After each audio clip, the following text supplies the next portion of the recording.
மதியம் வேலையெல்லாம் முடித்துவிட்டு வெயிலின் தாக்கம் அதிகமாக இருந்ததனால் இன்று ஒரு லஸ்ஸி குடிக்கலாம். லஸ்ஸியா லெசியான்னு பேர் கன்ஃபியூஸ் ஆயிடுச்சுங்க. என்னன்றதை கமெண்ட்ல சொல்லுங்க. லஸ்ஸி குடிக்கலான்னு ஒரு லஸ்ஸி வாங்கி சூப்பராக அன்னைக்கு பாதாம் பால் குடிச்ச கடையில் போய் குடிச்சிட்டு நேராக பூ மார்க்கெட்டுக்கு போயிட்டேன். இன்னைக்கு வெள்ளிக்கிழமை சுக்கிர உரையில் மகாலட்சுமி தாயாருக்கு நல்லபடியாக பூஜை பண்ணணும்னு சொல்லிட்டு பூ மார்க்கெட்டுக்கு போயிட்டு வந்து கொஞ்ச நேரம் சோவால் அப்படியே கண்ணை முடி கொஞ்ச நேரம் படுத்த பார்த்தா மணி 6 ஆயிடுச்சு. டக்குன்னு விளக்க லைட்டை போட்டுட்டு இந்த குபேரன்கிட்ட நிறைய காசு போட்டு வச்சிருக்கேன். அதுல இருந்து 5 ரூபா காயின் என்கிட்ட இருந்து 5 ரூபா காயின்லாம் போட்டு என்னோட கிரியேட்டிவ் ஐடியாக்கு இப்போ இருக்க காலகட்டத்தில் தங்கத்திலேயோ வெள்ளியிலையோ காசு மழை செய்யறதுலாம் ரொம்ப கஷ்டம்.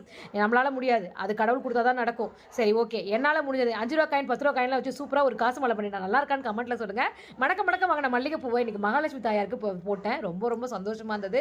கடவுள் வந்து நல்லா இந்த ரூமே அந்த இடமே அப்படியே மல்லிகை பூ வாசமா இருந்தது.